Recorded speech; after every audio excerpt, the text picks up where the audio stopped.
fuck out of bed, bitch. Go.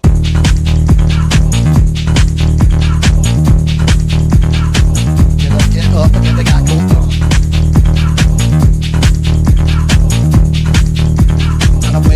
Time to wake up, bitch. Get up. Hello, world. Welcome to the morning spread right here on the Betting News Network, brought to you by our lovely sponsors at onlinecasinogames.com. Go there using promo code BNX20. Get yourself $20 in free chips right away. I'm your host, Nate Hornung, better known online as Shaggy Bets, joined by my good friend Betting the Pitch, as always, on this Thursday edition, episode 91 of the morning spread right here on the Betting News Network. We got Sook producing for us, helping us out in the shadows. Mr. BTP, you're back in Florida. Traveling's done. How are you feeling? How's your Thursday going? Yeah, it's good. Good to be back. Good to be back in Florida. Got my office. Finally got a desk and everything. Hey, there you go. All right. Gotta get a backdrop going. That's next. Absolutely. But yeah, no, we're moving along. Just glad to be back. Yesterday felt like the longest day of my life. Thank God I had like things to do. Like I had the desk to put together and a bunch of and unpack and all that stuff. So, but yeah, just not having any World Cup yesterday was just awful. Yeah, it was a rather productive day for me actually. I got 9 holes in on the golf course. I built several. We'll just call them baby features, a high chair, a bouncer, getting all that set up. So, made good use of the time not watching soccer, but glad it's going to be back on our screens today as we got the quarterfinals starting up, France and Morocco going head to head this afternoon. But before we get into those picks and the rest of the picks from the other quarterfinal games, we unfortunately have to discuss what happened Monday evening. U.S. was eliminated by Belgium in embarrassing fashion, 4-1 Belgium victory to move on to the quarterfinals, eliminating the last host nation from the World Cup. Just what are your general thoughts there on, the performance on Monday night, the state of the team, kind of where we go from here? Yeah, it was a tough watch. It really was. I was out, excited. Definitely had high hopes. Mm-hmm. We've been playing so well. It just sucks to have like our best performance maybe ever by a U.S. national team to start this tournament, mm-hmm. to end by one of the worst performances maybe, just from every player. It wasn't just like mm-hmm. Right. Pulisic had a bad day or Freese had an off night. It was just, aside from like Tillman, everyone was just mm-hmm. couldn't do any fundamentals. He couldn't complete a pass. Couldn't find any space, couldn't take on any 1v1s. The first touches were just all horrible. I don't know if the spotlight was too big. I don't know if we just got duped all tournament. We talked about it. Like we weren't really high on the U.S. coming into the tournament, but they were playing so well that, it made us believe. And I still do. I think I hope Poch comes back. Mm-hmm. I think he's the right man for the job. I'd like to, give him some more time. Did he make a huge difference in, U.S. soccer? Maybe just a little bit, but mm-hmm. I think it's enough to move the needle and enough for him mm-hmm. to, hopefully want to stay and hopefully get a new contract. I don't know, man. It was just hard. It was, Belgium came to play. They made some adjustments in the midfield. Mm-hmm. Not starting Doku, not starting KDB, and they had a game plan and they came out and they executed and just took it right to us. Mm-hmm. And it sucked because I was excited. I really thought we had a chance there. Especially when we tied it up, I was like, okay, here we go. Like here's the momentum. Yep. And then it was just immediately gone, and it was just. Everyone was just ball watching. No one was mm-hmm. just marking their man or anything. It was just fundamentals that we hadn't seen them, struggle with all tournament. Just all came out in that game. Mm-hmm. Yeah, you said it. The worst performance, and from a team that had been playing so well, and given a guy like me who didn't really have high expectations, I was fully bought in. I was like, all right, this team's got it. We can hang with anybody. Yeah, we're playing a top 10 team in the world. Doesn't matter. We're playing great. They're not. And that was just not what we saw Monday night. U.S. looked scared. They were doing a lot of ball watching, like you said. That very first goal, man. Freeman clears it off his head. It's, going towards the edge of the box, and we've got 4 guys standing around watching it drop all the way to the field. Belgian player steps up and takes it, plays across for their first goal, and that's kind of all she wrote. So, yeah, it was, embarrassing to say the least, especially from a team that was very aggressive. And, Ponch did bring, at least I believe, he brought this new mentality that we have not seen from a U.S. team. They played aggressive. They played like they could play with the best in the world. And they looked like it for the first 4 games of this tournament. And then I don't know what happened against Belgium, but yeah, we reverted back to the Berhalter days where, oh man, we're playing a top 10 team in the world. We can't hang with them. And that's kind of how it looked on Monday night. And, even after that Malik Tillman goal, okay, great. Got the equalizer. Let's go now. That lasted all of 2 minutes before Belgium came down and found the second one. So yeah, just a rough showing, but I'm with you. I think Pochettino is the right man for the job. He did not have a lot of time to prepare for this World Cup. Hired less than 2 years from the tournament starting. So a pretty good turnaround in a small amount of time. I think Ponch is the right guy for the job. I know he was linked to AC Milan prior to the tournament. Sounds like that's not working out anymore. I would love to see him stick around because, again, as much blame as you can put on a coach if you want to, I don't think it's fair to put all the blame on him. And again, I don't know where you go from there. If you're going to let Ponch go, who are you going to get? Right. I don't see anyone else being willing to really take this job because there's obviously so much scrutiny that goes with it. So we'll see what happens in 4 years. But I think the roster in 2030 could be legit. Mm-hmm. You got Kevin Sullivan, you got Julian Hall if he declares for U.S. Mm-hmm. I think. We've talked about this before. All the hate for Berhalter. That guy came on and completely just brought a spark and energy. Mm-hmm. He looked like he would have died for his country on that field. That's what we need. Yeah, give me 11 of him. Mm-hmm. It's just, and he got so much hate and so much criticism, but he needs to play. That guy needs to play. Yep. And I wonder, and I also was thinking, what if Diego Luna was on that team? Right. You think he comes in and makes a spark and makes a difference and maybe brings that strong mentality that they just lack that game, a lot of what ifs. And I wanted to get your take on Pulisic and, the interview after the game. I didn't catch the whole thing, but I caught snippets. So I don't know if I'm getting duped here or anything, but he was saying that now that it's over, he'll have time to rest or something like that. And I know that that was kind of circling around. Right. And I don't know if that was the whole context of the interview and if he just needs interviewing coach because you can't be saying things, you know what I mean? Right.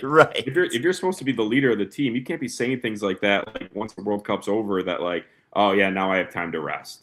Mm-hmm. And I don't know if I still have not yet to find the whole interview, so I don't know if that's just someone just rage clipping or something like that. But he was not himself. I know he was dealing with injuries. Mm-hmm. It looks like news came out today that he had a fracture in his leg or something like that. Right. So not 100%, but just the mentality of that interview really threw me off with him, and I feel like I've been so high on him. I've been, wanting him to be that guy for the U.S., but maybe it's just a pill that I have to swallow that he's just not going to be that guy. He's just not going to be someone that can carry a team or a country, and maybe he's just a role player and someone that can come off the bench.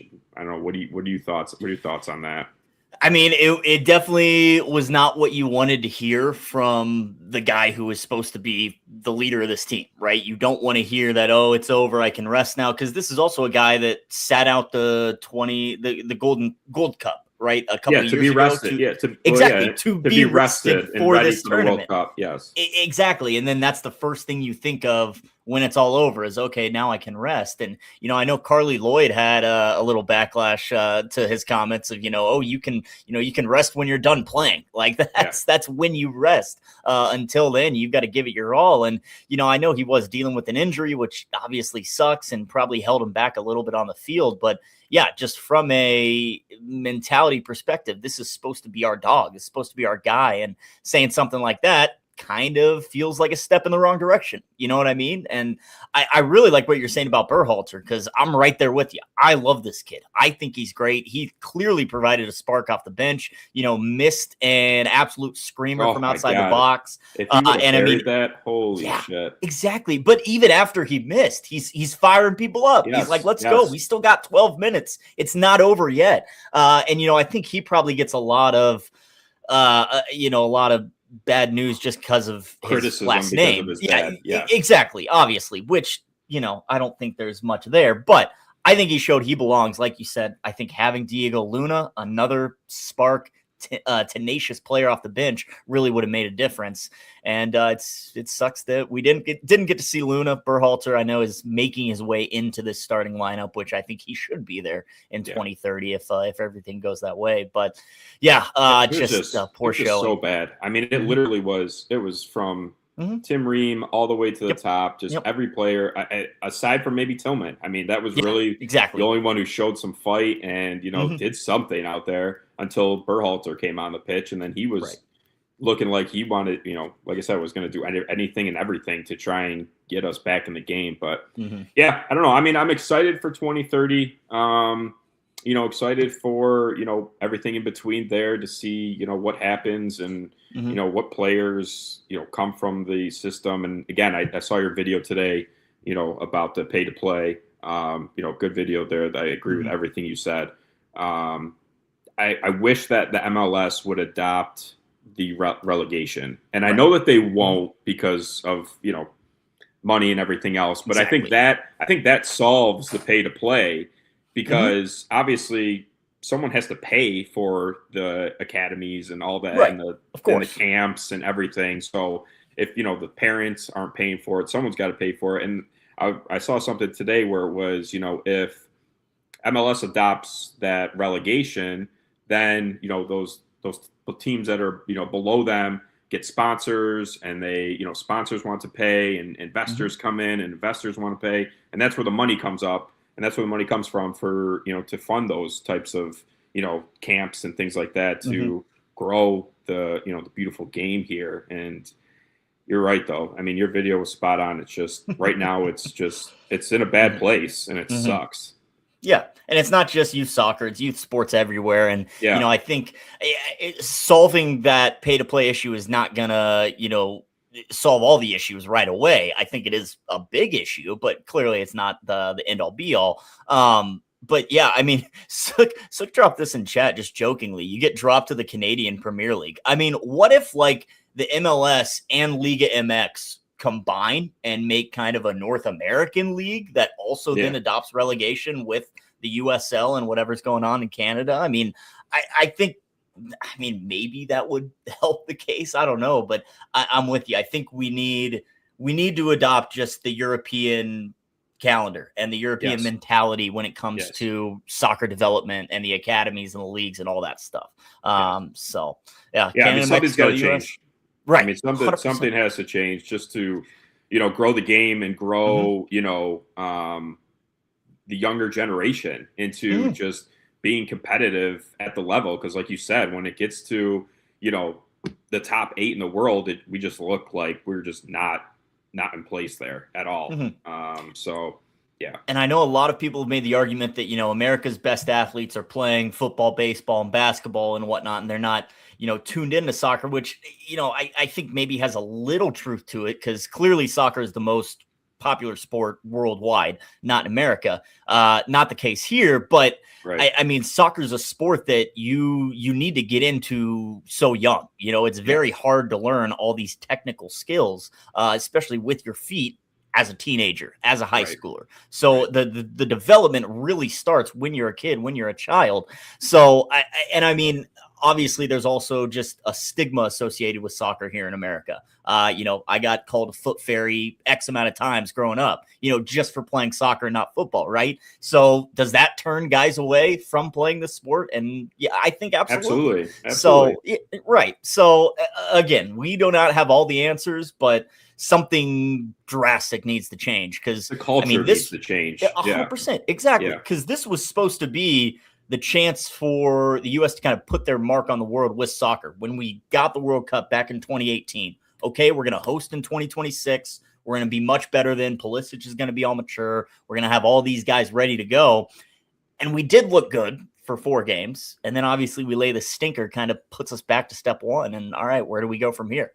So we got 4 years to figure it out. We'll see. I hope they do. Yeah. I mean, I hope something changes, because, I mean, I was so excited. And I think a lot of people were so excited. I've seen on my timeline just people saying, like, it sucks that the U.S. is out, but at the same time, like, I've grown love and interest into the game now, and I can't wait to watch more of it. And that's important, and that's awesome to see and hear. And I know a lot of people are, who do I support now? What club can I watch? Like, what EPL give me a club to cheer for? Exactly. Hey, you probably have a local club. It might not be MLS. It might be USL, but you probably do have a club close to your city. But no, it is cool to see just more and more Americans being in touch with soccer and wanting to continue to follow it after the World Cup's over, which is just great for the sport. So all right, I'm excited. All right. Anything else we need to talk about with this U.S. men's team, or can we stop wallowing in self-pity? God, I hope they get it together, figure it out, and I hope we bring Poch back. Just bring him back. I do too. Yep, bring him back. Let him go at least another World Cup. You'll get a Copa America and a Gold Cup in there as well. But I think he should be our guy going forward. And I hope he wants to stay. I mean, I hope that he saw enough and enjoyed himself enough to want to be. Obviously, there's reports coming out that he might go to AC Milan. We'll see. But I hope we get the news that he's staying with the U.S. national team. Just don't bring back Greg, please. Do not bring back Greg. I mean, in all fairness to Greg, like, was he? I mean, he wasn't awful, but like his time was up. It got to a point where his time was just up. That was it. Like, I wouldn't say he was a horrible manager, but like it got to a point where I think it was just his time was up. The players just weren't really respecting him much anymore. He had lost the locker room. Yeah, he had lost the locker room, and the system was just kind of because like I was listening to a few of his like podcasts or shows or whatever he's on, talking about the matches after the matches and stuff. And a lot of things that he says are right. Talking about how like maybe Pulisic wasn't used correctly in some of the matches, and he didn't get a lot of 1v1s, and that's how he should have been. Kind of used a little bit more. And like a lot of things he was saying was like, all right, yeah, I mean, he's got a point. Like as much as you hate the guy, like he's got a point, but it's also easier to be on the sideline, and kind of pick apart everything after the match. But I mean, we're not, if they bring back Berhalter, there's going to be riots in the streets. Seriously. No, that's not going to happen. And no, I agree with what you're saying. He was certainly not the worst coach in U.S. soccer history, but his time had run its course. That's for sure. And I mean, that's just the nature of.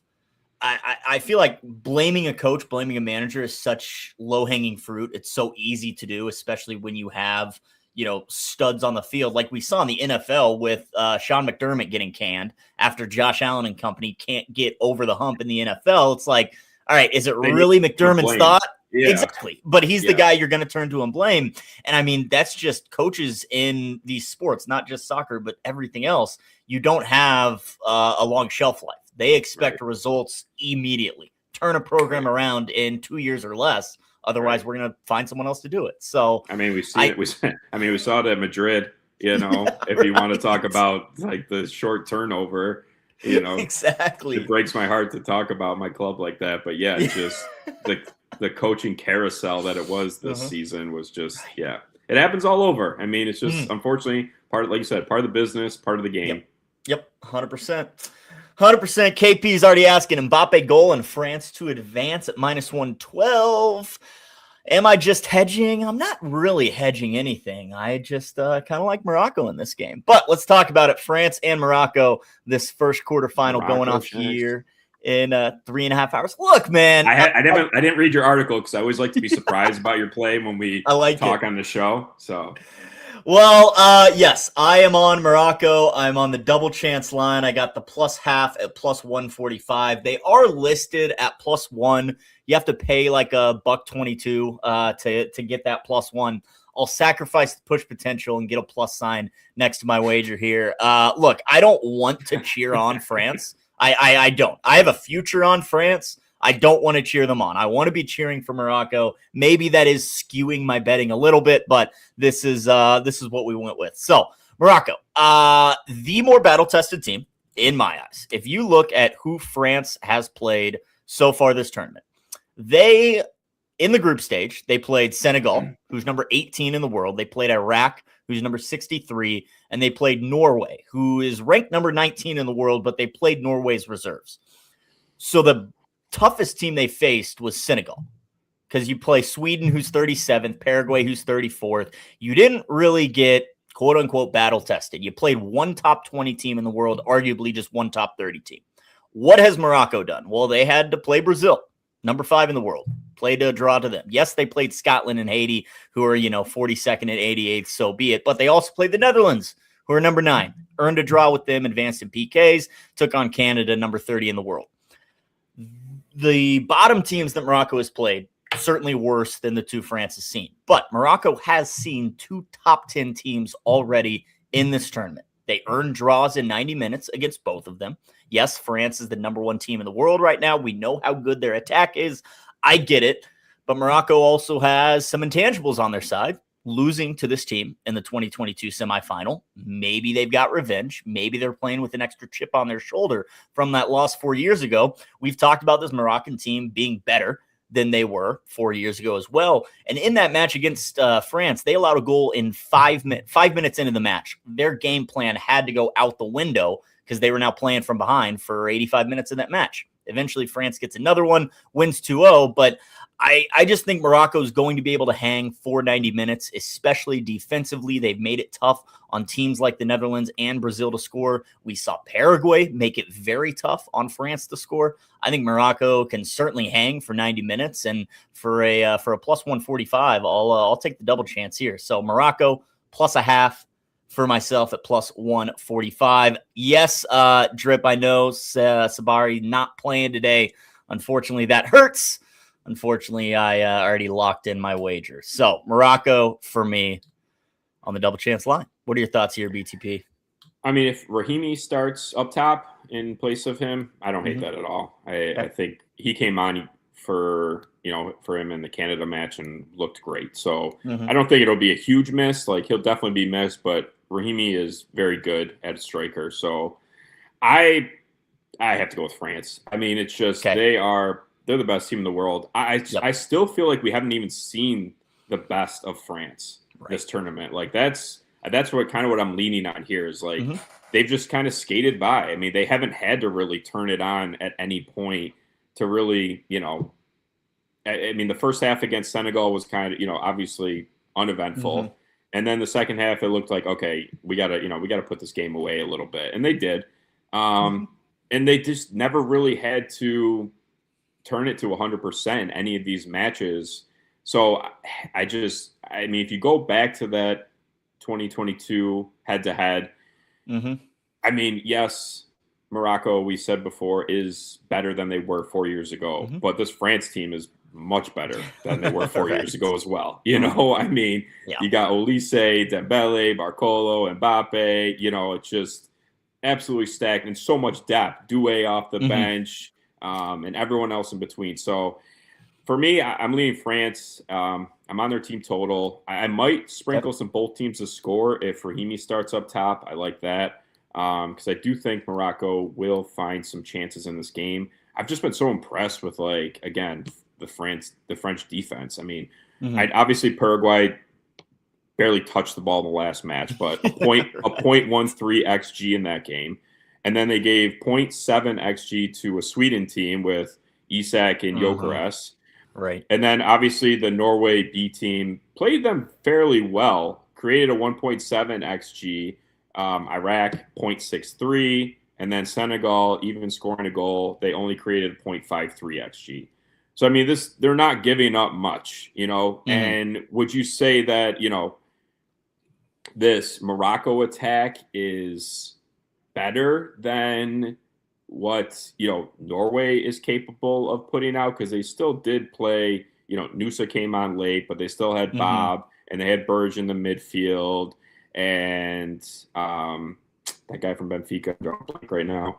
And I just feel like this France team just has not kicked it into full gear yet, and this is a spot for them just to go out and be like, okay, this is why we're the best team in the world, and kind of exert their dominance here in this match. So I like them. I like their team total. I'm on their future to win the whole thing. I'm on Mbappe golden boot future, so I need him to score a couple of goals today to keep up with freaking Messi. But yeah, this should be a great match. This is probably one of the best matches of the quarterfinals here, as far as like talent and quality, and just going to be possibly a dogfight here. But I got to think that the French get it done. Maybe we see 2-2, and then we can all win our bets, and then France advance. I'll take that. Unfortunately, I don't see it getting to 2-2. I see it being 1-1 after 90. To be honest with you, just thinking Morocco defensively, you have to step up, right? And I mean, I am worried because you said it. France has not had to turn it up to 11 yet in this tournament. This might be a game where they have to do that. And if that flip gets switched, then Morocco could be in trouble. So I'm with you. I totally see what you're saying. Maybe I am hedging a little bit with my France future in here, but I've been very impressed with Morocco, and we'll see what happens. Should be a phenomenal match, people. Make sure you are butts in seats for this match, 3:00 Central, 4:00 Eastern tonight, because it's going to be a great game. I mean, we saw Morocco and the Netherlands in the round of 32 go head to head, a great game, even though it wasn't all that high scoring. This is going to be just as intense, this match. Yeah. So encourage you all to be in front of a television at 3:00 Central for this match, please. And thank you. And 2-2 after 90 minutes.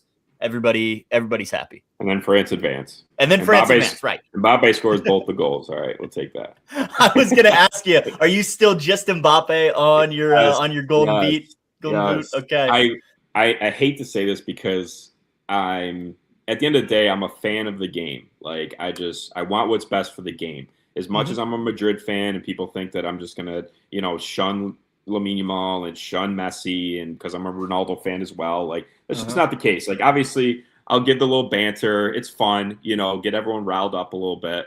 But when Egypt went up 2-0, I was ecstatic. I was like, okay, Messi's going to be out.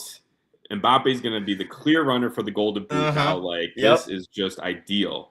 But then, then we saw what happened, and, Messi kicks it into another gear, and Argentina just find a way like they have all tournament, which is great to see. I loved it. Was such a great match. Gutted for Egypt there, but, that was fun to watch. Messi just, again, making things happen. It was funny because it was like, he wasn't really doing much all match, missed another penalty. No. And it was just seemed like this was it. Like, this was the end of the road for Argentina. And then, I don't know, something just clicked, and he was just going around guys, through guys, doing anything he could to make it happen for his club and, for his country. And that's, this is the result. Now they're moving on. And they got a tough matchup next.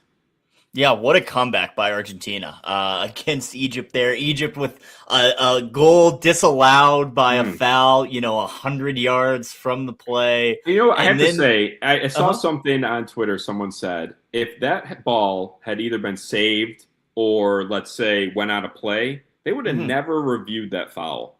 No, you wouldn't have even looked at it. You know what I mean? Exactly. They never would have even looked at it. And I never even thought of that until someone said that. And I'm like, that's a good freaking point. Yeah, they wouldn't. I'm like, just because there's no reason to. Yeah. So, I mean, the ref saw it. He was standing right in front of it, didn't make the call. let the play go on, and Egypt ends up scoring.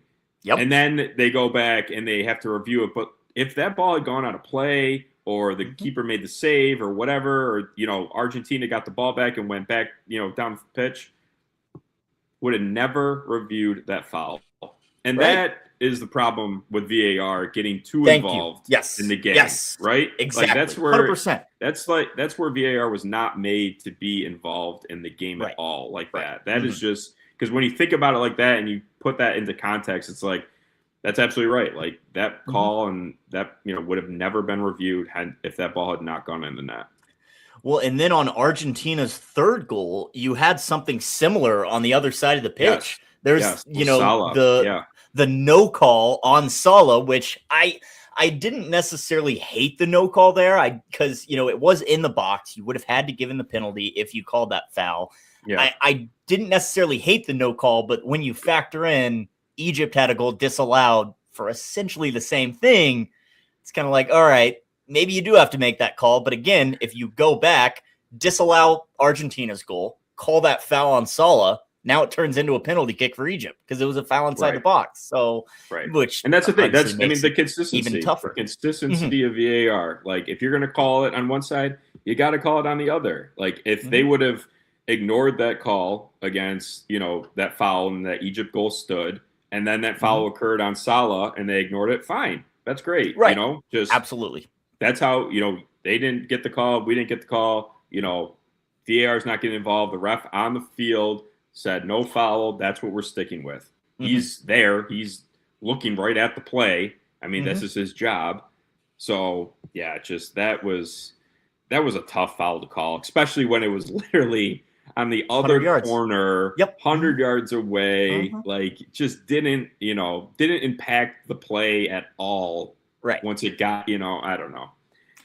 And I'm not trying to be biased. Again, like I have nothing against Argentina. I'm not a Messi hater at all. I fucking love Messi, like I'm not at all. So it's just, that was tough. That was tough. That was tough for Egypt. I'm gutted for them. Definitely adds fuel to the fire of those tinfoil hat wearers of FIFA's pulling the strings to try and get Argentina in the final. Maybe they are. And then we got an all Argentina crew reffing the France-Morocco game. I'm just saying. They're going to find out a way for both teams to lose. Let me tell you, that's what they're going to figure out. So. I know. Man, it's always fun to put the tinfoil hat on every now and then.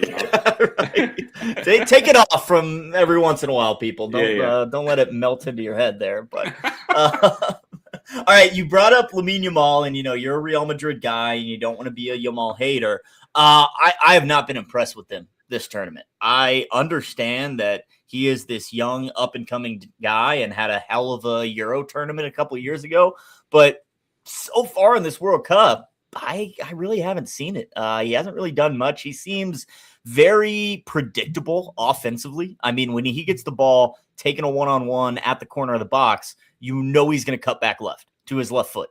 Yeah. I don't think I've ever watched him once go towards the end line and try and play a cross back with his right. Every single time, I want to touch to the left and get a shot off, which I get, but defenders are catching on. You've got so many other guys on Spain that are capable of scoring goals. I feel like you need to share the love a little bit. Also, haven't been impressed with his defensive effort either, and that might just be a tactical thing. But again, I don't see it. I would not compare this guy to Messi and Ronaldo like he is being already.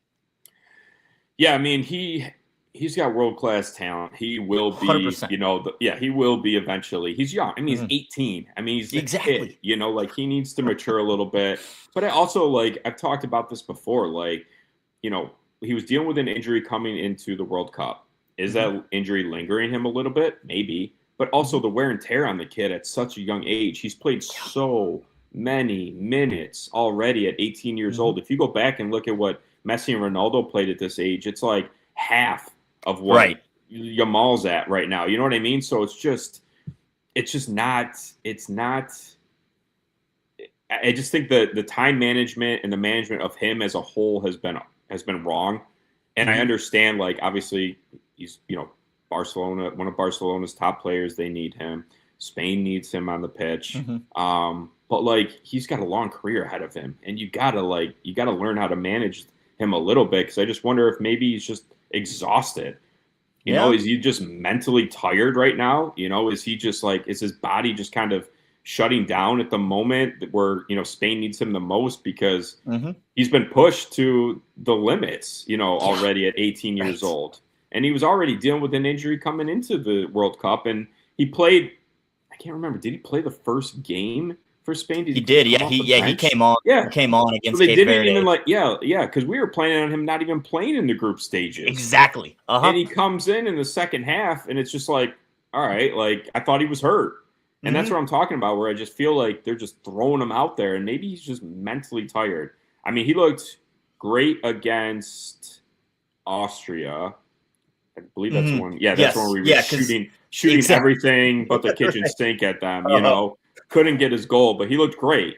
And he's looked okay. He hasn't looked like Lamine Yamal that we have seen and grown accustomed to seeing in, you know, La Liga and everywhere else. And I just wonder if it's just fatigue, truthfully. But you're absolutely spot on with the predictable. I mean, he's so predictable what he wants to do when he gets outside the box on the right there. He just wants to cut in and get on his left foot, and he wants to bend it into that left corner every single time. So, yeah, he's capable of doing that. Like we've seen it 100%. Before. We've seen it. It's beautiful. I mean, it's a beautiful goal every time he does. Right. But yeah, no, I feel like maybe a mixture of predictability, fatigue, maybe lingering with a knock here is definitely hindering his success at the World Cup. I mean, Spain is still, you know, moving on. They're still doing their thing. They're loaded with talent. Yep. And who knows? Maybe this feels like it could be a great game for him to break out. Honestly, like I'm still not sold on Belgium. Like I just, you know, I mean, USA just made them look really good. We played so bad. Yeah, I'm just not sold on Belgium. I think the Spain team just absolutely steamrolls them tomorrow. But yeah, I think this could be a game. I wouldn't be surprised if this is the game where he wakes up. But you're absolutely right. He just he hasn't looked great. And I mean, you said it. He is still a kid. And he is probably physically and mentally drained just from all the training and all the action he's seen so far. So, yeah, no, I think you're spot on, too. Definitely an incredibly talented player. No doubt about it. I'm hoping he lives up to his potential. But as of right now, not really looking like it. But again, this is just one tournament. It's his first World Cup, too. Maybe the lights are a little bright for him. But regardless, Spain still yet to concede a goal. And they're also kind of a team like France, who hasn't really had to flip the switch all the way on yet to get by these teams. So hopefully we get both of them in a semifinal. Really, I could see those two go head to head, but that would be insane. Should be incredible. Yeah, likely going to happen if all goes to chalk. Ron, Whip Snakes money line tailed. I found -130, so I hope we're okay paying that juice. But -130 on the Whip Snakes money line. That match on Saturday. Whip Snakes? Lacrosse, PLL. Okay. Premier League Lacrosse. Ron just coming in and dropping winners, and I just blind tail because that guy knows lacrosse, and I am totally okay with more coin in my account. So -125 for him, -130, not a problem. Question from Mr. Embiid: thoughts on Bellingham to win the Golden Ball? Now, do you have any Golden Ball investments right now? You do. Okay. Who do you rocking with? Mbappe and Yamal, of course. Okay. Yeah, that's where I went. That's where I went to start the tournament because I thought that Spain would just kind of cruise through the first two games. Yamal would rest. He'd come back healthy, and then we'd see the Yamal that we expected to see. And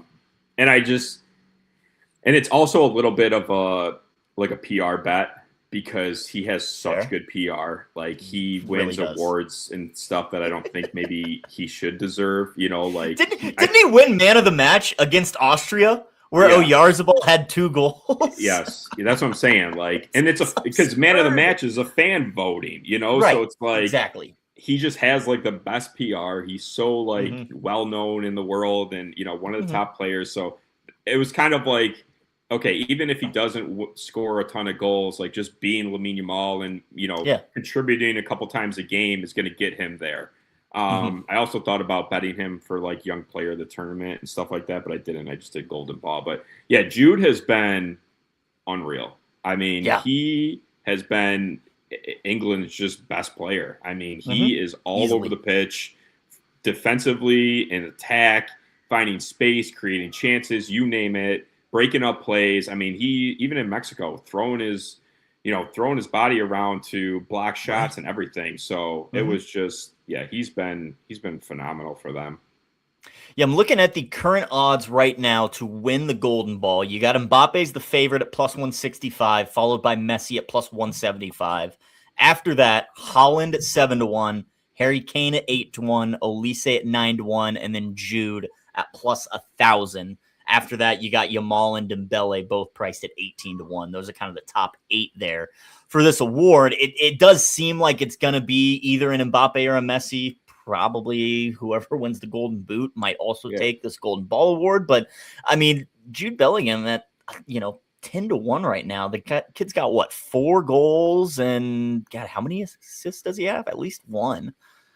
Seeing just 1 assist and 4 goals. I mean, he's gonna have to get on the stat sheet to overcome an Mbappe or a Messi to win this award. I mean, same with Holland in that aspect, but I wouldn't hate having that ticket in my back pocket. I don't know if I would invest right now, but if you already have that ticket, it's going to be a fun sweat towards the end. I don't know if it'll get to the finish line, but yeah, I mean, he's just been great. He's been incredible. Yeah, he's been incredible. I hope that he play, like, just the position that he's playing so like up the field, but he's so good defensively and getting back. I hope that Madrid uses him like that next year. Because with Madrid, is he kind of more of? Is he kind of he's more like a central like midfielder kind of, as opposed to like an attacking guy? Yeah, because his first year at Madrid, he played a lot of more up the field and attacking, and had his unreal season. Right, and then Mbappe came, and Mbappe's kind of like the striker now, and they moved Jude back a little bit because they had to fit in, Vinny and Rodrigo when he was there on the wing. So, yeah, but we'll see. Yeah, I mean, Jude's been awesome. England, again, another team I can't figure out. I don't know if they're good or if they're bad or if they're lucky. I was very impressed with Mexico. I mean, I thought Mexico played great in that game. And England just held on for dear life at the end, but I'm interested to see how Norway matches up with them. I mean, it's really going to be which England are we going to get? Are we going to get an England that is offensively aggressive and looking to score, or are they going to play Southgate ball and sit back and just brace for Erling Haaland's impact that they know is going to come? I don't really know, but that should be a very, very interesting match. England right now on the money line, just a slight favorite. I think like minus 115 on the money line was what I was seeing. So I don't know. Norway seems like the tournament's darling. Everybody's fallen in love with Haaland, obviously, on social media. Nobody really wants to root for England. So as far as, an underdog left in this tournament, Norway is kind of the best option. So, and how could you not support him with a guy like Haaland here? So, England minus 118. Dude, he's so funny. He is funny. He's not even trying to be. He's like one of those guys that's he's just one of those guys that's just like naturally funny. He's like not trying to be. Like, he's just being himself, and he's just absolutely hilarious. That selfie after the Brazil game, too. No comment, no context, just his face. I mean, top tier. So, but Norway and England, do you have any initial thoughts on this match here? We've kind of been talking about it a little bit. But I mean, I feel like I want to take Norway +1. Like, I just... Yes. Do we think that England's really just going to blow out Norway? I don't feel like it, but, like... I thought Brazil was going to handle Norway. I thought Brazil was going to come in and they were going to take care of Norway because, Norway's backline isn't great, but and obviously Brazil made some questionable decisions with missing the PK. They missed a ton of chances, and I don't know. Like, Norway +1 just feels like if they lose, it won't be by more than 1 goal. Right?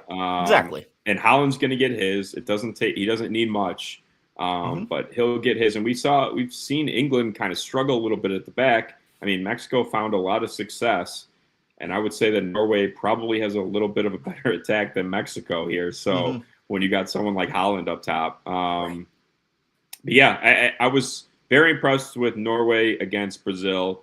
They had a game plan. They came out. They almost took the lead right away. Goal called off, and then they just kind of stuck around. Obviously, the missed penalty kind of changed the trajectory of that match. But yeah, I feel like right now I'm leaning Norway +1. I mean, at almost even money too. It's just like screaming at me. Yep. No, I'm right there with you. I mean, you can also get, the Norway double chance line for a decent price as well. Both teams to score actually -152 in this match, which is, a little too juicy for my liking. The books but, are expecting some goals here, huh? Exactly. I mean, yeah, even with the over 2.5, nearly -140. So, I mean, I worry that we're at the point in this tournament where chalk is just going to prevail, right? Because we are down to our final 8 teams. 6 of those top 8 teams are in the top 8 of the world. We have the top 4 in the world right now, Morocco at 6, Belgium at 8, and then you got Switzerland and Norway, kind of the 2 outliers, still top 20 teams, but not top 8. And I think what we saw from the US-Belgium game is there's a clear gap, a huge gap rather, between the top 16 and the top 8 in the world. Probably much bigger than between, 16 and 32. I mean, the top 8 is the top 8 for a reason. Can Norway compete with England? I mean, in theory, yes. But I also, again, worry that I was just thinking this was going to be a chalky tournament from the get-go. We've seen it for the most part. Haven't seen, too many upsets here. But I don't know. I feel like Cinderella's coming to an end with this Norway team. So I don't know. I want to be on Norway. Prediction for this one? 2-1 either way. Flip a coin on who you think it's going to be. But yeah, I think both teams do find the back of the net.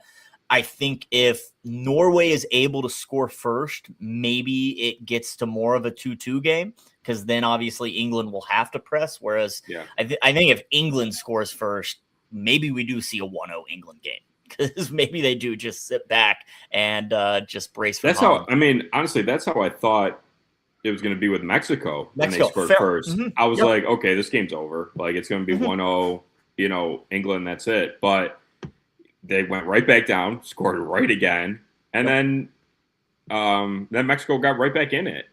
So I don't know. I mean, because we've talked about it. Like, we've seen them play that Southgate style ball, and they can play very just defensive, boring football. But I don't know if Norway's going to let that happen if England scores first. You know what I mean?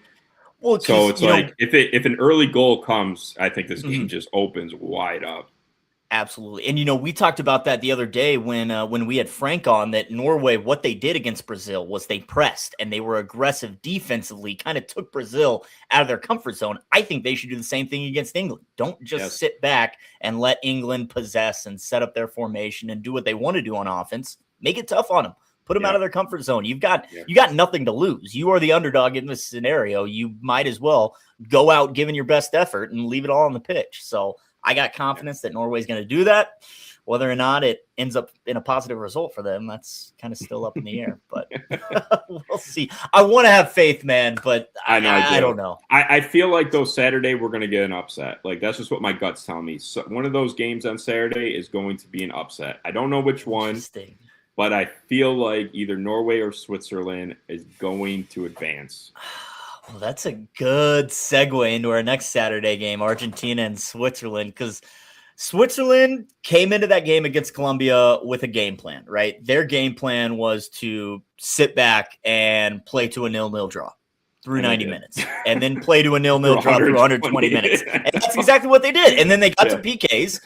And things went their way. But looking at the expected goals stats in that game, Colombia 1.09 to 0.39 for Switzerland. I mean, Colombia, obviously the stronger offense. The Swiss knew that coming in. They knew they were going to have to sit back and defend. And that's exactly what they did.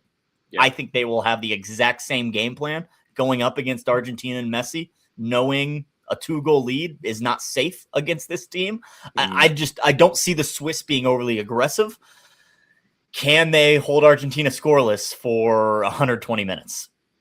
I don't really think so, but We'll see. Argentina, I mean, minus 143 on the money line. That's seems low to me. I just feel like I said, this Saturday matchup, One of the two. one of them, I'm telling you, there's going to be an upset. I just don't know which one. Like Switzerland, they've been just under the radar all tournament. They have. Like they have just gotten by, and I wonder. I still haven't seen anything on if Manzabi's healthy or not, because that would be huge if they have him available. But yeah, I mean, I didn't get to watch the Swiss Colombia game because I was actually on a plane. But I saw the stats afterwards, and I'm sure it was very not entertaining. So I don't know. Like, I mean, Argentina has not looked great.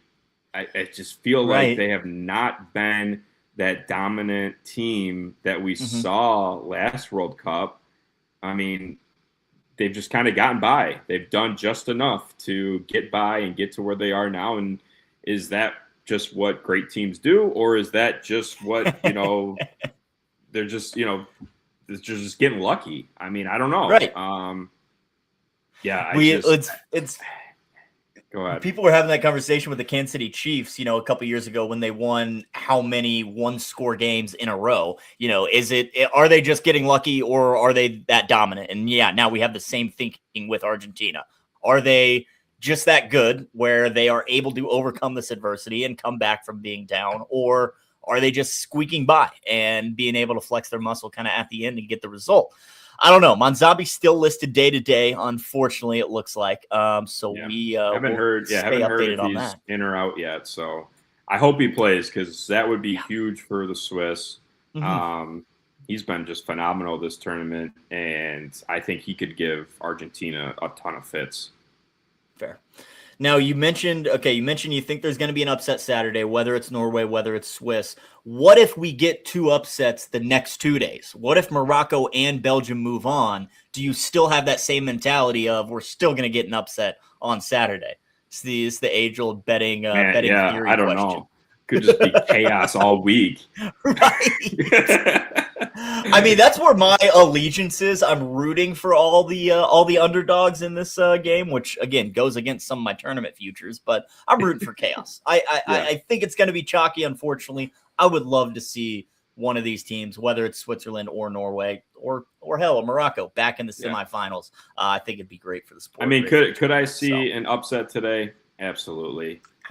I think tomorrow for me is unlikely. I just feel like tomorrow is Spain all the way. And then I think Saturday, another two great matchups that could really go either way, in my opinion. Yep. Ladies and gentlemen, we have a finite amount of soccer left, but they should all be incredible games. What are we down to? Eight games? 4 quarterfinals, 2 semis, a third, and a final. So, 8 games left, people. Enjoy it. They should all be phenomenal. The one game we kind of didn't really touch on, though, that tomorrow game, Spain and Belgium. We'll have BTP back on tomorrow morning on the morning spread, so we'll talk about this in depth tomorrow. But you and I both kind of leaning with Spain here. I was actually looking at potentially a Spain to 0 in this match, which would be plus money, just thinking they keep the defense going, right? They haven't conceded yet. Why would I expect them to do so against Belgium? Even though Belgium, put up 4 goals against the U.S. Haven't been impressed with them. Clearly going to be their toughest test of the entire tournament. And I like the way Spain's defense has definitely been playing. So I'll probably be on Spain to win to 0 in this match. But you seeing it any differently, or is it all Spain here? Yeah, I mean, just looking at the the graphic at the bottom here, Spain -1 at plus 162 is just insane. Sold to me. I mean, you know what I mean? Like, that just seems like crazy value. I don't know.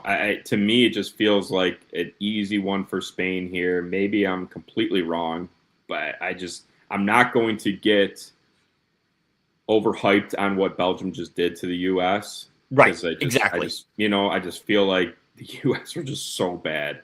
I mean, I feel like, Jordan could have came out and beat us that night. It was so bad. So, and like you said, Spain hasn't conceded yet this tournament. Do they concede? Maybe, but I think highly unlikely in this one. Yep. No, I'm right there with you. All Spain in this one. We'll discuss that tomorrow right here on the morning spread with my good friend betting the pitch. Now, folks, we are almost out of time here. We got about 5 more minutes left. We'll cook up a little SGP for this France game for you. But be sure to tune back in at 4 o'clock Central, 5 o'clock Eastern for Afternoon Bet Espresso later today. SPJ, Sook, Betsky, and Chef T all talking about the MLB, WNBA, free agency, all kinds of stuff going on Afternoon Bet Espresso later this afternoon. So tune back in for that. But you and I, Mr. BTP, we had to cook up a little parlay for the kiddos. Let's do it. What do we want to roll with? Because we are kind of on opposite sides a little bit in this match. So it might be a little difficult to well, let's go with both teams to score. You want to throw that in? Because we do agree that both teams are going to score, right? Yep, absolutely. Okay. Both teams find the back of the net. Love that. Minus 106. Start us off. Then I had, in my scribbles today, I gave out Hakimi 2+ shots was at plus money. Because I do think that Morocco have that 4 years ago in their mind. Hakimi was not very good in that matchup. And I think he comes out and wants to, set the tone a little bit in this one. So I like him. I like him to be aggressive. I like him to shoot. So I don't know if we wanted to do just like one shot or a shot on target or something.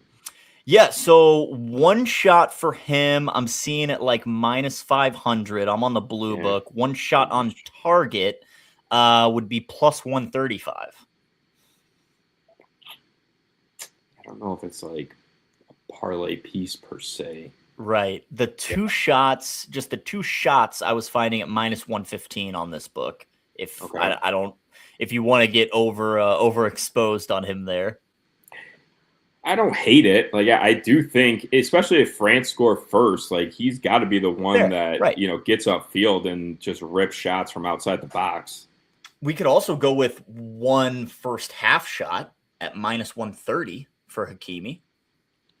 I don't hate that. The only thing I don't like is that not everyone has access to first half shots. Fair. All right. Good point. Because I would love to play first half shots here in Florida, but I can't.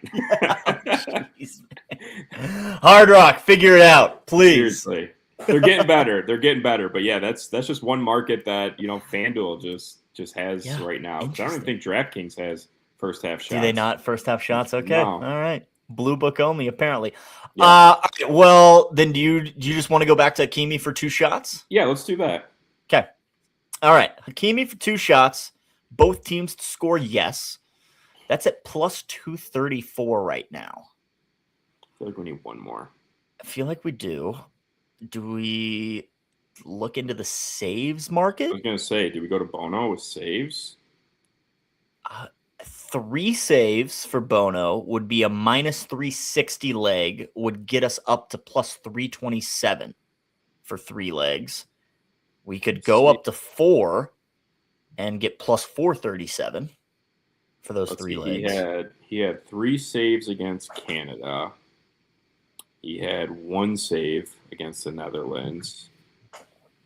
He had no saves versus Haiti. Jesus. Yeah, because he let 2 in. That's all Haiti got. He had no saves versus Scotland because they didn't even hit the target. And then he had 4 saves versus Brazil. Man, I don't know. Do we just go with the 3 mark to go a little safer?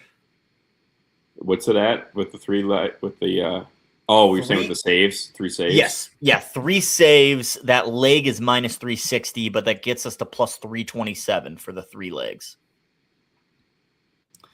We're getting some Mbappe love in chat. 2 shots on target or to score or assist. Trust me, I just want to hammer everything Mbappe. I mean, we could just take his shots on target. I don't hate that either. I mean, okay, so what I have right now is 4 legs. Okay. We've got both teams to score. We've got Hakimi for 2 shots. We've got Mbappe for 2 shots on target. And then we've got Morocco's keeper for 3 saves, 4 legs plus 432. Yeah, I don't know why, after just going through the stats real quick, that keeper leg is worrying you a little bit? Worrying me a tad. But, it's France. They're going to shoot. I mean, five shots on target, letting in 2 goals. That's still going to get us 3 saves. Yeah. That's kind of, you know. Let's see what did they have in their matchup 4 years ago. I mean, France only fucking had 3 shots on target in that game. It's because they scored the 5th minute. You know, they scored 5 minutes in, and then Morocco was on the attack. 14 shots. Wow, 14 shots, only 3 on target. Yeah, Ross, I'm there. I like Morocco plus the half. I'm on the double chance with Morocco plus 145. What happens to our leg or our parlay if you take away the saves? What does it give us? Take away the saves, 3 legs plus 364. There it is. Cool. I like it. I like it. Plus 364, 3 legs, both teams to score.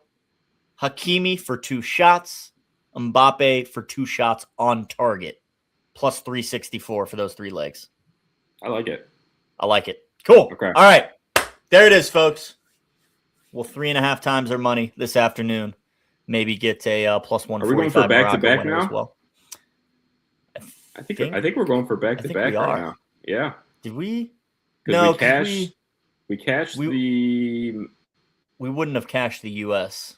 because we had U.S. to advance. Did we do it? Did we not make one? We did. Yeah, we made one. Yeah, because we were on Monday's show. God damn it! All right, so we gotta get back on track here. New streak. New streak right now with this 3-legger. Both teams to score in France and Morocco. Hakimi for 2 shots, Mbappe for 2 shots on target. Plus 364 for those 3 legs. And I've got Morocco double chance plus 145. Mr. BTP has France's team total. So 2-2. 2-2 Morocco, and France move on. Please and thank you. There's a script.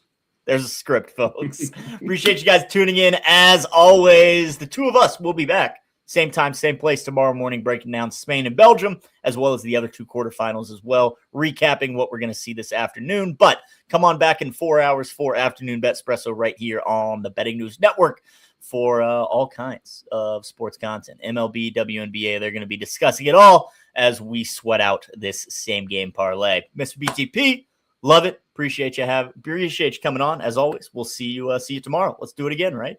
Do it again. See you tomorrow, my friend. Sook, you're the man. Appreciate you, sir. Chat, I love you. Thanks for being here. As always, you guys make this ship go round. We'll see you tomorrow. Rusty, old man, I love seeing you in chat, brother. Appreciate you. Hang out more, Rusty. We miss you. But we will see you guys tomorrow. Come on back for Betspresso in 4 hours. Enjoy. What you know about rolling down in the